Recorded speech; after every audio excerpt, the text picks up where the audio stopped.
ഇനി വിജയുടെ സിനിമയുമായി ബന്ധപ്പെട്ട വാർത്തയിലേക്കാണ്. വിജയുടെ തമിഴക വെട്രി കഴകത്തിന് വിസിൽ ചിഹ്നമായി അനുവദിച്ചു. സിനിമ ഇപ്പോഴും പെട്ടിയിൽ തന്നെ ഇരിക്കുകയാണ്. പക്ഷേ രാഷ്ട്രീയത്തിൽ അടുത്ത നടപടികളിലേക്ക് പോവുകയാണ്.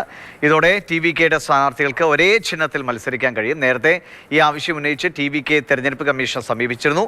കമൽഹാസന്റെ മക്കൾ നീതി മയ്യത്തിന് ടോർച്ചും ചിഹ്നമായി അനുവദിച്ചിട്ടുണ്ട്.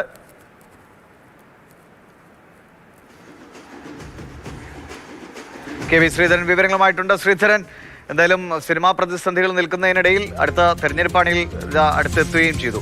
അതിന്റെ നടപടിയിലേക്ക് പോകാൻ കഴിയുന്നു.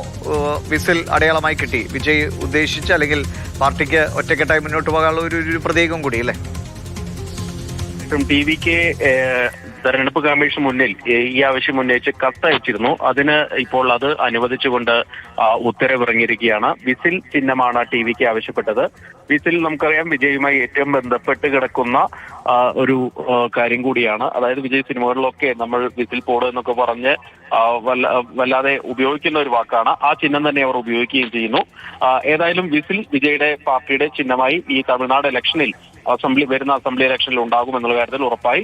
അതുപോലെ തന്നെയാണ് മറ്റൊരു താര രാഷ്ട്രീയ നേതാവ് കൂടിയായിട്ടുള്ള കമൽഹാസന്റെ മക്കൾ നീതി മയ്യത്തിന് ബാറ്ററി ടോർച്ച് ആണ് ചിഹ്നമായിട്ട് അനുവദിച്ചിരിക്കുന്നത്. ഇവരും ഈ ചിഹ്നം ആവശ്യപ്പെട്ടുകൊണ്ട് തെരഞ്ഞെടുപ്പ് കമ്മീഷനെ സമീപിച്ചിരുന്നു.